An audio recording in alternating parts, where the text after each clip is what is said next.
Excuse me. জি গতকাল দিনটি আমার জন্য ছিল খুব স্পেশাল একটা দিন। 16 বছর পরে দেশের মাটিতে পা রেখেছি। হ্যাঁ বাবা, পৌঁছে গেছিস?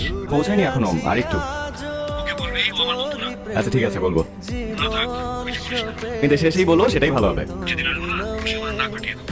আচ্ছা ঠিক আছে বাবা, বলবো। ঠিক মতো সালাম দিবি, ওদের ওর সব চাইতে বলবো।